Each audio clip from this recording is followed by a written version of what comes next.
A lot of folks are asking right now, who is Kash Patel and how did he become FBI director? And if you've tuned into the news at all, you probably know a little bit of this guy's background. But in this video, I want to give you some more concerning stuff than I think you've probably seen in the news. I'm going to tell you a story about an infiltration that I did at an extremist conference organized by this guy. Yes, that's me undercover. That's the disgraced former General Mike Flynn.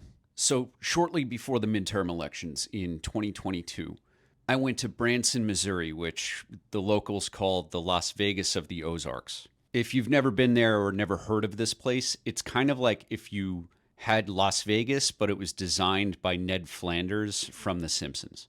In this conference that I went to, I was pretending to be a radicalized veteran who believed in all sorts of conspiracy theories, you know, of the type that Mike Flynn was really flirting with a lot. So this Reawaken tour was a Christian nationalist tour that traveled the country. It was organized by Mike Flynn and Clay Clark, these serial grifters. And I went to this venue that says on the website that it seats 3,000, and they sold 4,000 tickets. Now, I had watched a couple of versions of this before because they live streamed them, like full day of programming. And yeah, I had sat there for like 8 hours at a time with this kind of in the background in case anything important happened as I do research at home. But words fail me when I try to communicate what it was like to actually be in the room with these people.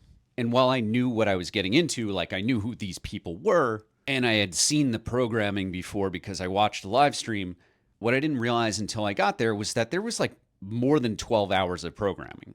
So while the live stream cameras would be on for like 8 hours, there would be a lot of wild shit that was happening that never got live streamed. So there were like 4,000 people packed into this auditorium. And these are like true MAGA believers. A common theme on stage was people talking about how their families had completely rejected them because they believed in all of these conspiracy theories that they believed is true. And like a cult, the leaders on the stage would say, you're being rejected because you're right and they can't handle it. And at this Christian nationalist conference, they were blending politics and religion in a way that I think would scare most people who are patriotic and or religious. Now, I knew that there was a religious element, again, because I've watched the live stream, but being in the room and being in the crowd was insane. It kind of had the feeling of a megachurch, of people, you know, raising their arms and crying and praying together. But this was in the context of people being on stage, Mike Flynn included, talking about how Democrats were satanic or demonic. And they weren't using this language hyperbolically. They were saying it as if this is true.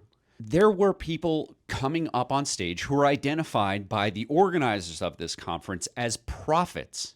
That included a woman pastor who came up and spoke, saying that she was speaking for God.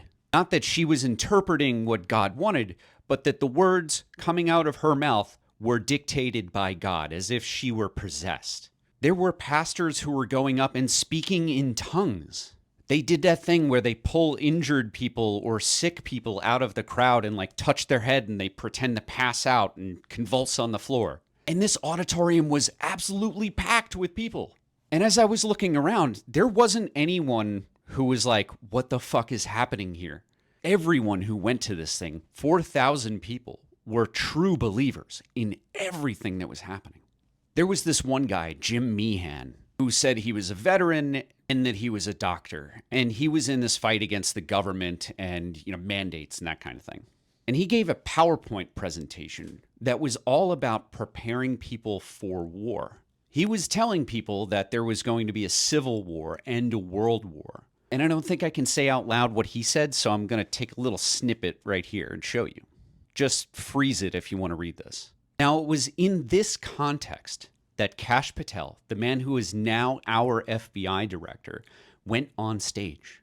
So between pastors speaking in tongues, pastors saying that they are prophets, pastors saying that they are speaking with God's voice, Kash Patel went on the stage and started talking about how this is a room full of Christian warriors. And during his speech, which he gave at many of these things around the country, he talked about the corruption in the FBI. He talked about the need to dismantle justice as it exists in the United States.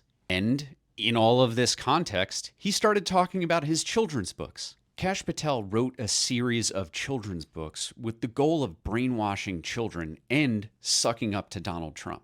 In this series of books, Kash Patel is a wizard and Donald Trump is a king. And in this series of books, Kash plays the hero who saves the king.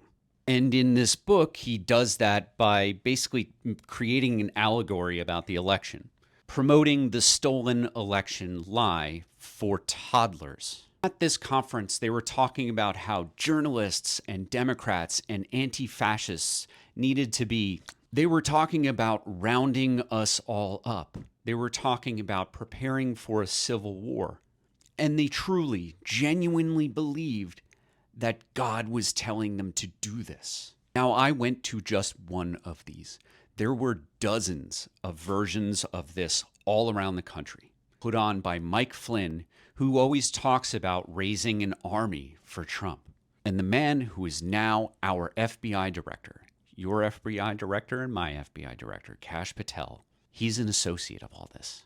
So after this infiltration, I wrote a 24-page intelligence report. I took hours of video and took hundreds of photographs. And I just published an article about that experience, about the intelligence that I gathered there.